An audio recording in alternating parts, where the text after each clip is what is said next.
नमस्कार दोस्तों, आप क्राइम तक देख रहे हैं। बात करते हैं उन फैसलों की जिसने वाकई क्या पाकिस्तान की कमर तोड़ दी इन फैसलों ने, या फिर कुछ बड़ा होने वाला है। कुछ बड़ा का मतलब आप समझ ही गए होंगे। मैं आपको पहले 5 फैसले बता दूं जो भारत सरकार ने लिए। सबसे पहला फैसला और सबसे अहम, 65 साल पुराना सिंधु जल समझौता रोक दिया है या उसको स्थगित कर दिया है। इसके अलावा पाकिस्तानी नागरिकों का वीजा रद्द हो गया है, अटारी बॉर्डर बंद। लेकिन सबसे अहम है सिंधु जल समझौता। ये है क्या, बिल्कुल। इसके बारे में प्रवेश जरा बताइए। चिराग जी देखिए, 19 सितंबर 1960 में भारत और पाकिस्तान के बीच में 6 नदियों को लेकर बंटवारा हुआ था कि 3 नदियां इनके पास रहेंगी, 3 नदियां भारत के पास रहेंगी। मतलब उसका रूट जो है वो डाइवर्ट किया जाएगा। अब देखिए इसमें क्या था, जो भारत के पास 3 नदियां मिली थी वो थी रावी, ब्यास और सतलुज। अब इसका अधिकार भारत को मिला था, जबकि पाकिस्तान को मिला था 3 पश्चिमी नदियां, मतलब जो वेस्ट की 3 नदियां थी वो पाकिस्तान को मिलती थी, जिसमें था सिंधु, झेलम और चिनाब। अब इसके इस्तेमाल की परमिशन थी। अब इसमें भी क्या था कि जो भारत के पास जो सिंधु नदी गुजर के जा रही थी, रूट तो वही है, तो उसमें कहा गया था कि आप इस पानी को ना आप यूज्ड नहीं कर सकते जिसमें वो पानी खर्चा हो जाए। मतलब आप उसको खेती में यूज नहीं कर सकते आसान भाषा में, तब वो पानी तो खर्चा हो जाएगा। तो उस फ्लो को खाली यूज कर सकते हो। तो फ्लो को कैसे यूज कर सकते हो? सिर्फ बिजली बनाने के लिए। तो भारत को सिर्फ इसका परमिशन था, लेकिन उसमें भी जब भारत डैम बना रहा था तो बहुत बड़ा लफड़ा हुआ था। अब क्या है, जो ये 3 नदियां हैं ना, सिंधु, झेलम और चिनाब, इससे पूरा 80% पाकिस्तान निर्भर है। अब आप बोलेंगे 80% कैसे निर्भर है? तो वहां की जो एग्रीकल्चर है, खेती बाड़ी, ये सब इसी से हो रहा है। वहां जो पावर प्लांट्स है वो इसी से चल रहे हैं। वहां पीने का जो पानी है वो भी यहीं से आ रहा है। मतलब आप समझ रहे हो, जो वाटर लैंड डेंसिटी, जो ग्राउंड वाटर लैंड की जो डेंसिटी जो बढ़ रही है, इसी नदी की वजह से बढ़ रही है। पानी जा रहा है तो ग्राउंड वाटर लेवल भी बढ़ रहा है वहां से। तो साफ साफ है कि पानी की कमी से बिजली उत्पादन कम होगा, पानी की कमी से कृषि कैसे करेंगे पाकिस्तान की सरकार। ऐसे में बहुत बड़ा आर्थिक ये संकट क्रिएट कर दिया है। किसने ये क्रिएट किया? भारत ने। अटारी बॉर्डर चेक पोस्ट बंद कर दिए गए हैं। अब इसका क्या असर पड़ेगा? आयात निर्यात काफी होता है, कृषि के क्षेत्र में आयात निर्यात होता है। थोड़ा बहुत कम बिजनेस है हमारा पाकिस्तान से, लेकिन फिर भी शुगर वगैरह बिजनेस है तो और उसमें इंपैक्ट देखने को मिलेगा, क्योंकि हम पाकिस्तान जो है हमें एक्सपोर्ट ज़्यादा करता है शुगर वगैरह। तो उसमें कहीं ना कहीं ये पाकिस्तान के लिए सेटबैक है, क्योंकि भारत को कोई ज़रूरत इतनी ज़्यादा है नहीं पाकिस्तान की।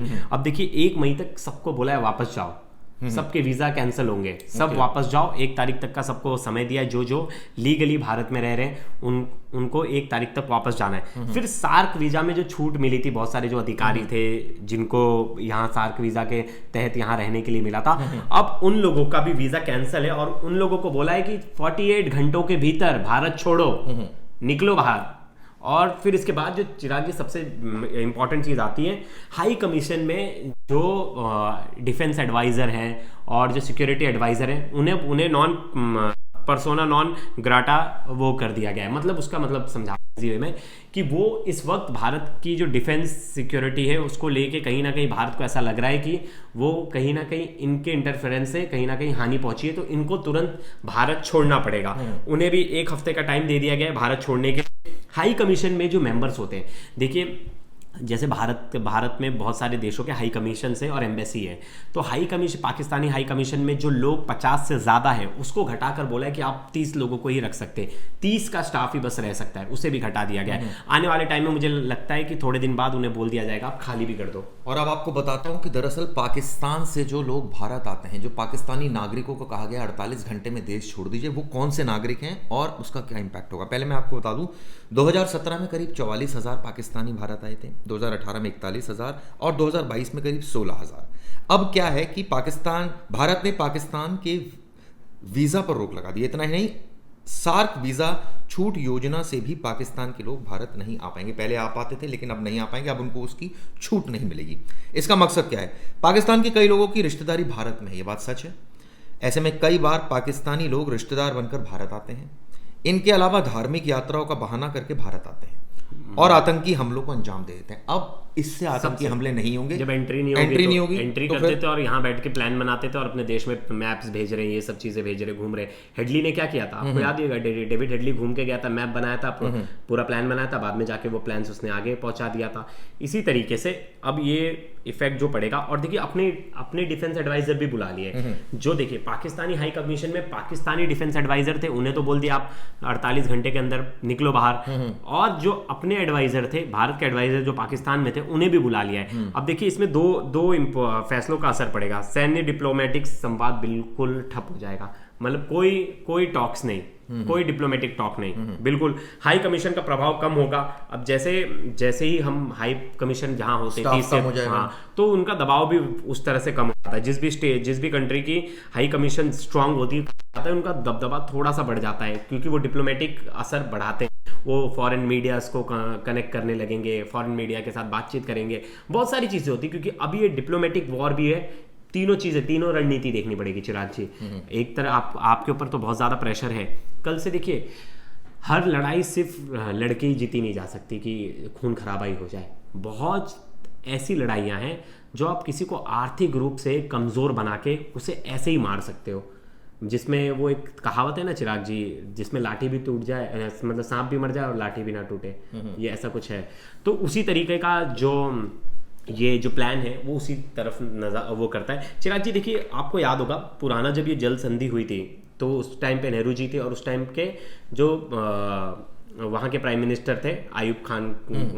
तो इसमें एक चीज़ इंपॉर्टेंट थी कि उस समय पे बड़ा इसको लेकर विवाद हुआ था कि हमारी जो हमारे देश से ही जो नदियाँ गुजर कर जा रही है, उस टाइम पे जो मीडिएशन थी वो वर्ल्ड बैंक ने किया था।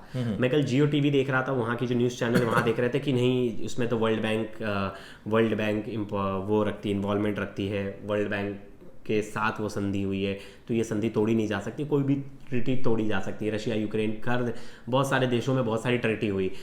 अगर कल को देखिए, रशिया तो मानता ही नहीं यूनाइटेड नेशन की बातें, बहुत सारी कंट्री मानते ही नहीं यूनाइटेड नेशन की बातें। क्या कर लोगे आप? क्या कर लोगे? इंटरनेशनल कोर्ट ऑफ जस्टिस में जाएगी समझो पाकिस्तान, कल को क्या हो जाएगा? क्योंकि वो अपना पक्ष हमेशा रखते हैं, अपना पक्ष हमेशा मजबूत तरीके से रखते हैं। ट्रीटी तो तोड़ी जा सकती है, इसमें प्रवेश ने बिल्कुल ठीक कहा, लेकिन अब सबसे नहीं मानते तो क्या करेंगे? हाँ, क्या लेकिन करेंगे? सबसे बड़ी बात यह है कि अभी भी लोग दो बातें कर रहे हैं। क्या कुछ बड़ा होने वाला है? अब इस पे कुछ लोग सवाल करेंगे, कुछ नहीं, उनको प्रॉब्लम हो सकता है। फिर जो यूरोपियन कंट्रीज है उन पे बैन लगाती। यूरोपियन कंट्रीज से भारत के संबंध बहुत अच्छे हैं, पहली बात। और जितने भी ये कंट्रीज हैं जहाँ टेरर एक्टिविटी ज़्यादा है, उसको यूएसए भी पसंद नहीं करता है। ट्रंप ने कल ही बोल दिया था। तो एक तरह से ये जो कंट्री हैं, जो पाकिस्तान सबको पता है चाइना से सपोर्ट लेता है, यूएस कभी पाकिस्तान को बढ़ता नहीं देखना चाहता, और ना चाइना को। तो उसका एजेंडा हमेशा सेट होता है कि वो जब भी ऐसी कोई कॉन्फ्लिक्ट की बात आती है तो भारत के साथ खड़ा रहता है। और हमें देखा कि बहुत सारी कंट्रीज की तरफ से भारत को सपोर्ट आया है। भारत को लेकर बहुत सारी, वहाँ की इजराइल हो जाए, फिर रशिया हो जाए, फिर ईरान, बहुत सारी कंट्रीज ने भारत का कहीं ना कहीं सपोर्ट किया है। तो इससे दो चीज़ें तो निकल कर आएंगी। क्या अब ये स्थगित किया गया है, मतलब अभी कुछ टाइम के लिए इसे रोका गया है। इससे क्या होगा? अगर पाकिस्तान बोलता है कि अब हमारे यहाँ आपको नहीं देखने मिलेगा कुछ, पाकिस्तान वैसे कदम उठाता है, ऐसा लगता है? उसका दो ही तरीका। आप बताओ ये कैसे पता चलेगा आतंकवादियों को? नहीं, जो टॉप के कमांडर्स हैं, जिनकी लिस्ट हमारे पास है, हाफिज सईद से लेके बहुत सारे लिस्ट है, वो आतंकवादी हमें दे दो, फिर हो नहीं सकता। हाँ, फिर शायद मामला हो जाए। लेकिन आप लोग इसमें क्या सोचते हैं दोस्तों? क्योंकि ये तो पाकिस्तान की जो नीयत है और फितरत है उसके मुताबिक तो वो काम करने नहीं वाला, वो हमें पूरा पता है। बात दूसरी ये है कि क्या कुछ बड़ा होने वाला है?